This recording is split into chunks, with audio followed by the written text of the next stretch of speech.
Welcome to Jaron Lukas Live. Thanks for joining me today. And this is a show on YouTube that has actually been scientifically proven to make you smarter while you watch it. The stats have just come in and science reports that it's true. So thanks for joining me today.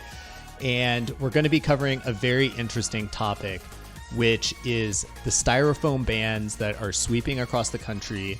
Over 100 cities now have enacted this in North America alone. And what we are going to be talking about beyond that is there a business opportunity here that people, entrepreneurs around the country should be taking advantage of right now, and investments that people can make, even if you don't want to go start a company, different stocks you can buy, different investments that you should be looking at. We're going to be talking about all that today, so thanks for joining. And don't forget real quick also that this is a live stream. So if you want to chat with me and you're tuning in live, hit me up in the chat box. Let me know what you think about all these styrofoam bans that are happening and any ideas that you also think that might become business opportunities stemming from this. So moving right into it, let's look at this first article that I found on freshdaily.ca. This is a Canadian news source that says foam is officially banned in Vancouver starting today. And we have a picture of a lot of delicious looking food in styrofoam containers, which is just not how you're going to be seeing food served anymore. So this is an article from today, actually. And it starts out saying Vancouver has joined a growing list of more than 100 North American cities, including San Diego and New York City. We're going to be diving into what's happening in New York a little bit deeper. It's a very important part of all of this. And it, like a lot of these other cities, as of today, it'll no longer permit businesses to use any polystyrene. Hey, see if you can say it, okay? Polystyrene, which is an actual chemical name for styrofoam. Styrofoam is actually a brand name. It's kind of like saying Kleenex. And people won't be able to use polystyrene foam containers. So, obviously Chinese restaurants are unanimously upset about this. I don't think I've ever ordered Chinese food before and not had it come in styrofoam container. Let me know if you have had it delivered some other way. I just don't even think it exists currently. So the opportunity for replacing, just start calling Chinese restaurants right now. That's going to be an important point we make today. But moving on, so this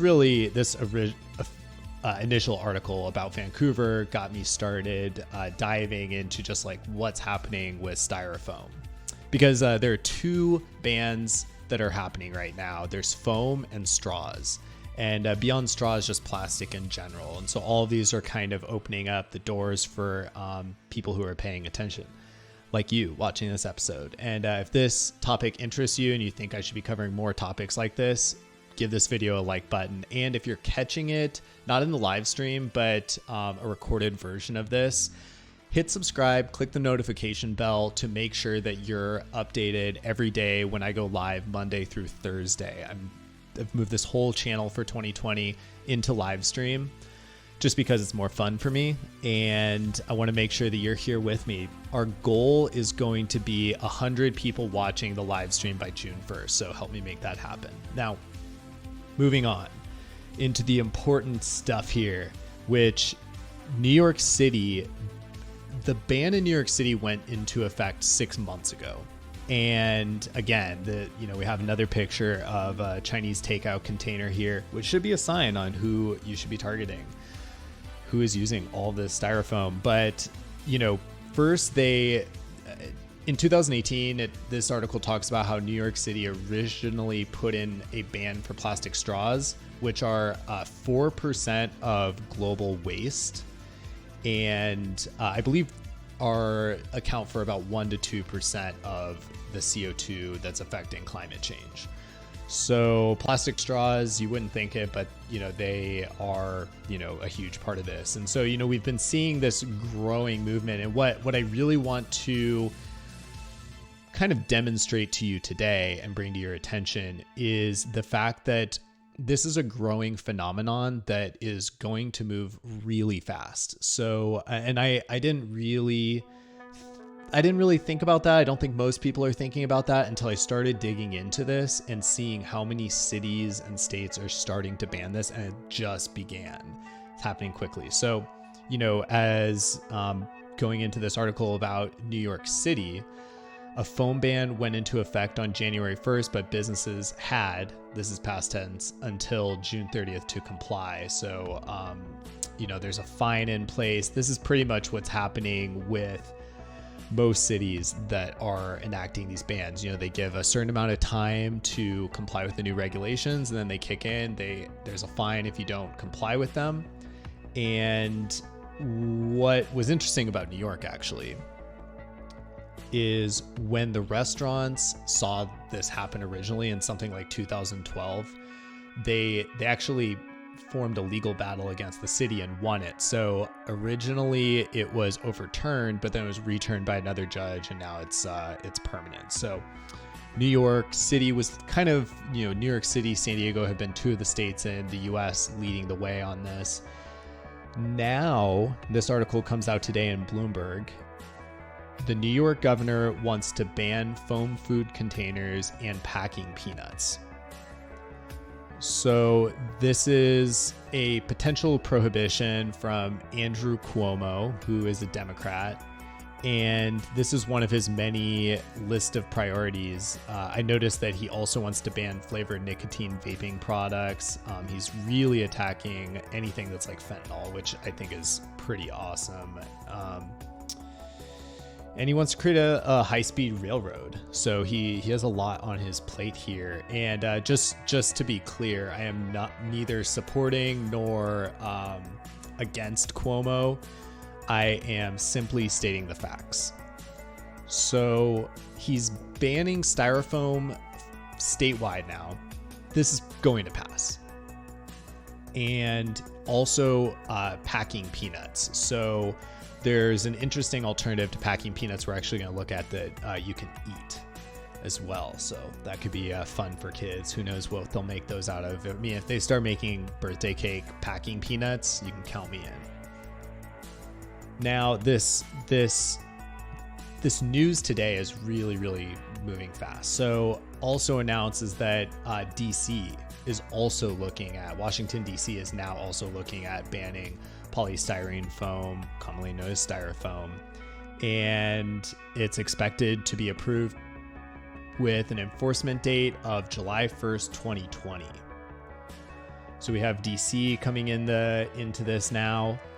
Maine, this is an article actually from last year, and as soon as CNN gets rid of that annoying advertisement, I literally tried, but I cannot show both the full title of this article without showing the announcement or the advertisement. So I'm trying to only show websites on this channel that don't have advertisements, because I think that it's getting ridiculous how they're taking up half the page now. I do not like. So, really this was the first state.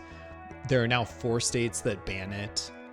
So this is obviously moving really fast because we're only talking about 6 months. But of course, the law, which will go in effect January 21st, it's actually you're actually still able to use it in Maine for another year. So if you are looking at who to target, a lot of restaurants haven't switched yet. They're probably making those decisions. So now is a great time to start a distribution company. And some of the opportunities here, which we're about to discuss, are first going to be more for like the people out there who don't want to go start a tech company, but are looking for maybe like a side business to start that could expand into something much larger. We're going to talk about an opportunity that I see here for that. And that's going to be a lot easier for those of you who aren't necessarily ready to leave your full-time job, or you are ready to leave your full-time job and you just want to do something that's going to get off the ground really quickly. The other thing is going to be for my tech friends out there who actually want to heavily innovate in this area. And there is no shortage of opportunity in both of those. So, the first, I want to go to this article on doyouyoga.com. the ultimate source for science news. And their article is 10 eco-friendly alternatives to styrofoam. And it was actually a very well-researched article, because this is a topic that I've been researching for a while now, as I have been looking at the next generation of building materials. So I've been very interested to see what are the eco-friendly building materials that are going to emerge, because this is a trend. If you're watching this channel, you probably already know this. But this is a trend that's happening right now where, we're still at maybe like 10 or 20% of the population like care enough about the environment where they're making new life decisions. Then we have maybe another 60% of society that's aware but not actually doing much about it, and they don't want to see much change because that means that their lifestyle would change. And then we have 30% of people who don't believe in climate change at all and are staunchly against any change that might be against this. And the fact is that there's a trend happening right now, and it's going to keep happening for the next 10 and 20 years. And as more and more people are really starting to see climate change affect them in different ways, and they get used to the fact that new materials are being used, that we're going to see an exponential increase in the change.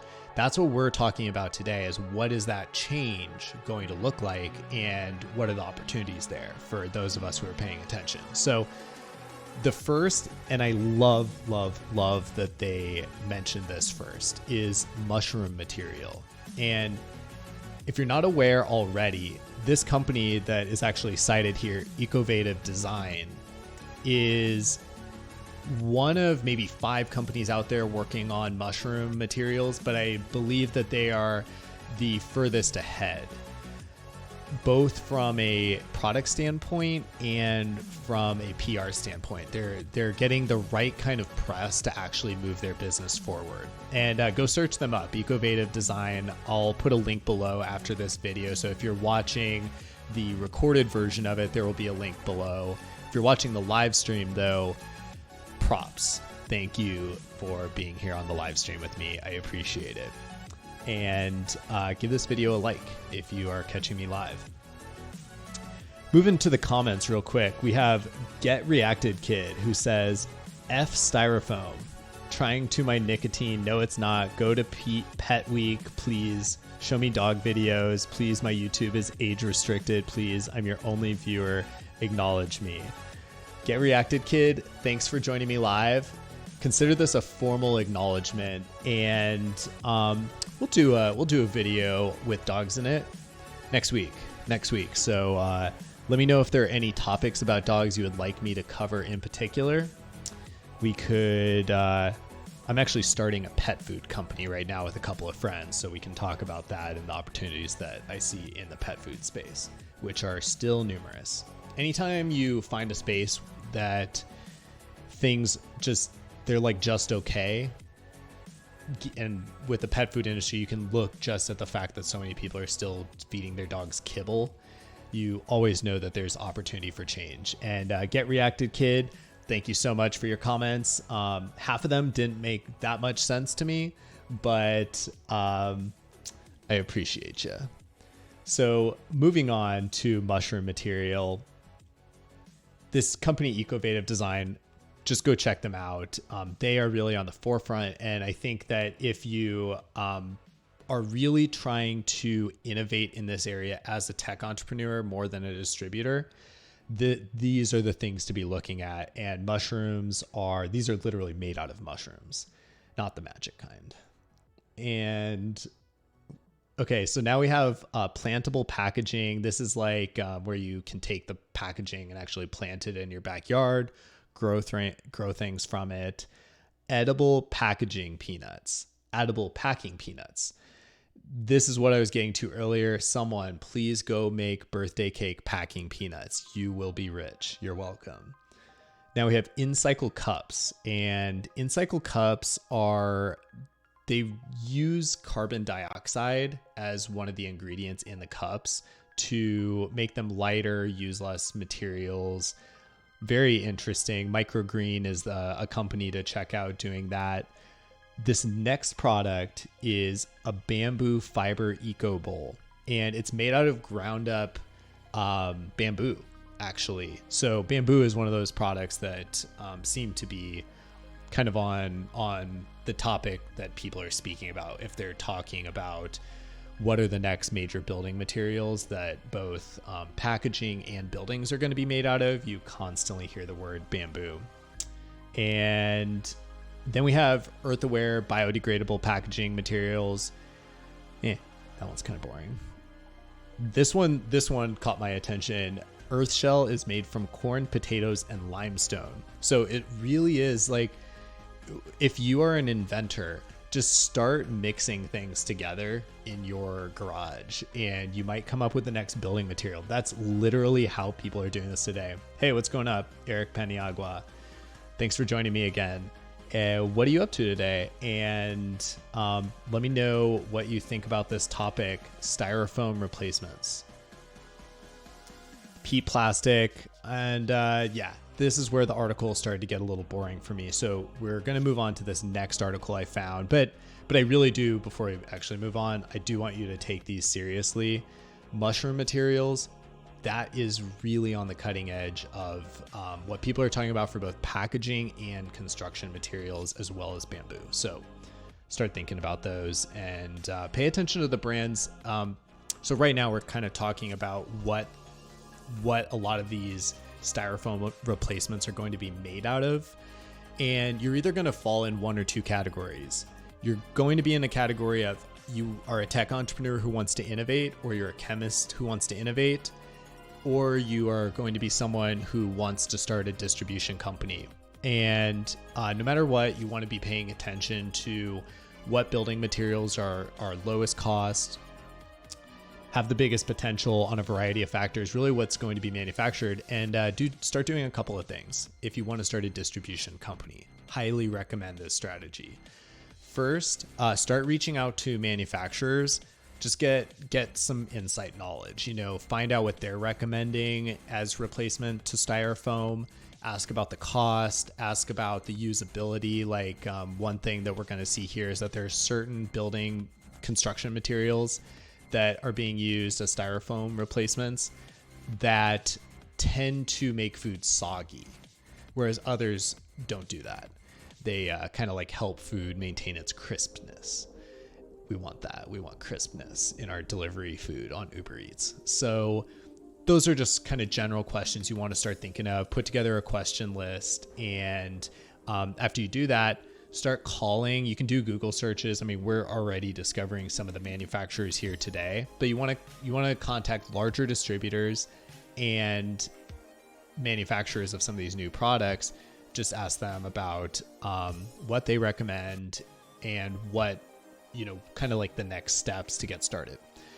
At the same time, you want to start putting together a list of people in your town who are Chinese. Start with Chinese restaurants. Like I made the joke earlier, you can start with Chinese restaurants, and because we, just look no further than literally every article's picture here to know that every single Chinese restaurant uses styrofoam. And just go on Yelp, put together a list of these restaurants, and then start calling them. And you can email them if you want, but calling them, just because I have a friend who runs a digital marketing agency here in Las Vegas, and he actually is breaking into that kind of like mid to lower end restaurant business, getting SEO business out of them, getting Yelp business, digital marketing tactics that are being used in that industry. And he's doing that by getting on the phone and walking in the restaurant. So if that's the kind of person you are, that's certainly not me. I wish it was, but if it is you, like that's a huge competitive advantage, and you really should start looking at supplying restaurants with these kinds of goods. We're going to take a break from the topic real quick to see what Eric wrote it. And he says, I tried starting a reusable, dude, Eric, you always have friggin' insight here. I tried starting a reusable e-commerce brand in the past. I decided to pivot into a different niche, I think it's niche, since Facebook doesn't allow you to advertise on social issues. Wow. That's crazy. I can't believe that. So there's definitely a huge opportunity in the reusable, biodegradable niche though. Very interesting experience you bring here. I forget if you told me this last time, but remind me what business it is that you're starting right now. I'm curious to know. And if you, as we kind of go through this, let me know in the live chat if you have any advice for other people who are going to be watching this video, what kind of they should be looking at as a business opportunity from this whole huge trend that really has just started over the last 2 years, really the last 1 year. Less than a year ago, Maine was the first state to ban styrofoam. And before that, we've had some cities. Now we're up to 100 cities. It's going to be 1,000 cities, definitely by the end of 2021. You can call back here first, this moment where I'm calling that. End of 2021, there will be 1,000 cities who have banned styrofoam. And it might be before that. So going into this article, because this one really started to dive into eco-friendly food packaging alternatives, and it goes into the pros and cons in each of them. And I think these are things that you want to kind of know about if you decide to reach out to different, manufacturers, distributors, or if you're just ordering off of Uber Eats and you want to know why your food got soggy. So the first thing that they start about, they put this into 3 categories: PLA lined paper, bagasse, which I hope I'm pronouncing right, and molded fiber. So PLA lined paper, this is what I drink coffee out of sometimes. PLA stands for polylactic acid, and it's a resin made from cornstarch. It in the temperature area, it can withstand up to 185 degrees Fahrenheit, which is fairly low. And it's not microwavable for that reason or ovenable.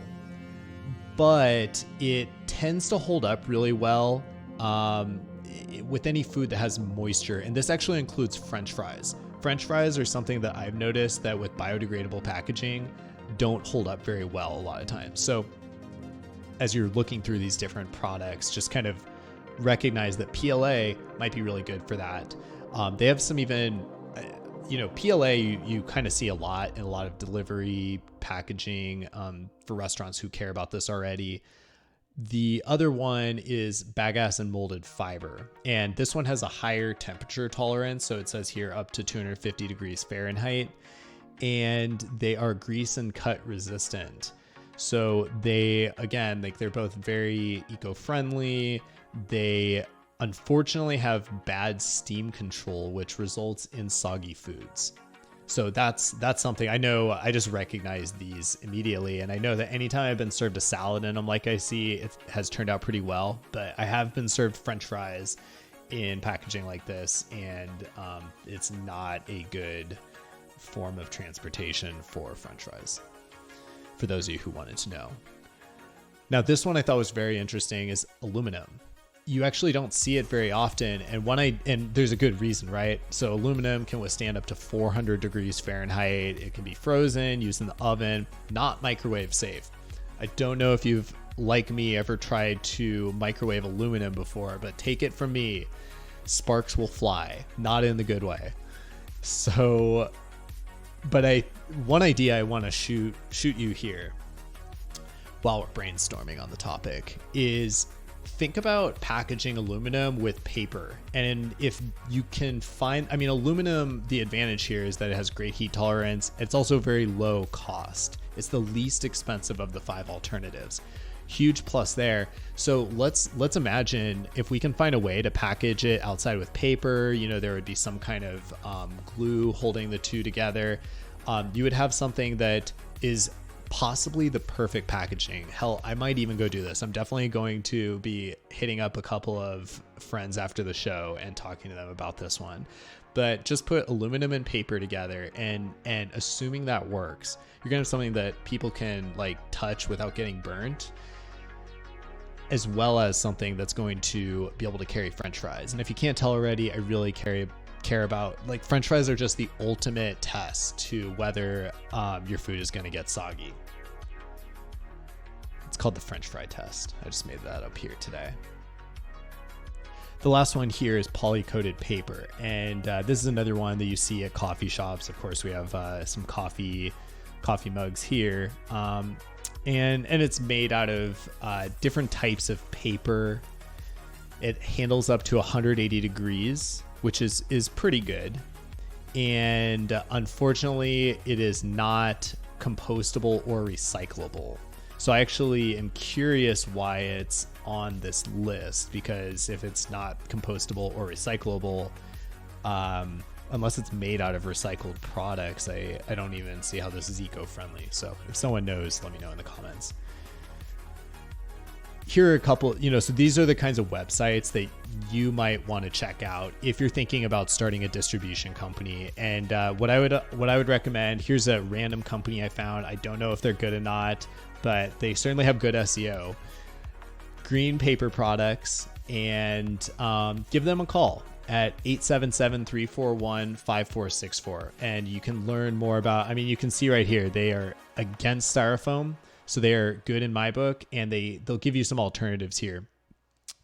And this last article I found in Science Daily, I'm not going to go deep into it. It's like very sciencey and has a lot of text, not a lot of pictures, which is for any of you who have ever tried to start a YouTube channel before, not good for video.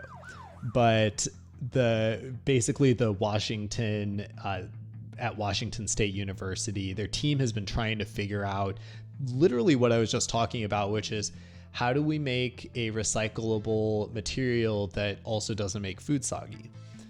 So this is an important problem we need to solve, believe it or not. And what they did is they actually, in this article from Science Daily, this is from May 2019, you can search for it, viable, environmentally friendly alternative to styrofoam. So just go search for that if you actually really want to dive into something that's more at the university research level, but they talk about something that they've come up with, which is very lightweight and can support up to 200 times its weight without changing shape. It degrades well, and burning, it doesn't produce polluting ash. So this is pretty much a superhuman material. Eric, let's go back to what you're saying. Right now, I'm drop shipping products using Google Ads as my main traffic source. I plan on curious how that's going for you, by the way. I've looked into that a bit myself, and I spent most of 2019 setting up sales funnels, and I'm setting up new ones right now actually to test out different products. I plan on innovating in my niche and build a trusted brand around my product eventually. I think this is a huge opportunity backed by a good purpose. Who wouldn't want to be part of reducing the amount of waste we send out to landfills on a daily? Eric, I love you, man. You and I just couldn't agree more. I can tell that you truly mean what you're saying about this and really care, and there need to be more of you out there. So I appreciate you that you've been joining these live streams, and I hope you continue doing so. And keep dropping me more info as they go on about what you're doing with the drop shipping business. I'd love to learn more about the actual site that you're doing. Feel free to actually put a link in the comments. I'll check it out later.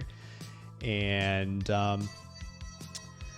basically, that's a long way of me saying you rock. And for those of you out there who are also watching this and care about these topics, I love you too. So thank you so much. Make sure you give this video a like if you've been watching this far. It really helps me with YouTube's algorithm. And like I said earlier, my goal is to get 100 people watching the live stream itself by June 1st. So as you can tell, we've taken the channel in a strong direction towards talking about interesting things that are potential opportunities, trying to uncover them early on, tying that in with news and just a lot of other interesting things that are happening right now. So I appreciate you on that. And, I think if you are thinking about starting a business in this area, as I've mentioned, there are two ways to go about it. So if you're looking at going on the science angle, you really want to look at this more like a tech company, and you want to start thinking about who do I need on a team? What is the vision here? Start doing your initial research. Something that Eric and I were kind of touching on earlier is this idea of creating a sales funnel before you actually go and build your product. So I recently launched a book about it, which there's already a link in the comments below. It's called Growing with MarketScience. And that book is really about using the scientific method in creating growth strategies to test out if there's a market for any idea. So it's great if you're trying to find product market fit. It's great if you already have product market fit, or at least a little bit of it, and now are trying to find new growth strategies and you want to test them out on the cheap. So that's what Growing with MarketScience is really about. And I spent quite a lot of time putting that book together, and it's kind of in a draft version right now. And it's something that over the next year, I'm going to be actually expanding on until it turns into a full-fledged book that I'll be releasing. So I hope that helps you, and that'll definitely be helpful if you're going at this more on the, thinking about starting a products company standpoint. If you're thinking about starting a distribution company, I love that business. So you want to be thinking on how you can build relationships in a scalable way. One thing to think about there is you may want to outsource some of the hard work. You can outsource to places like Ukraine and the Philippines for $5 an hour. They do a great job, especially if you are giving them great instructions and have a vision. So those are all things that I'm happy to help you with on future episodes if you're interested in those topics. And that's going to be it for today. Make sure you also check out my video yesterday where we talked about a really cool announcement that was made at CES in Las Vegas this week. You're not going to want to miss that. And until next week, you know the drill. Stay visionary.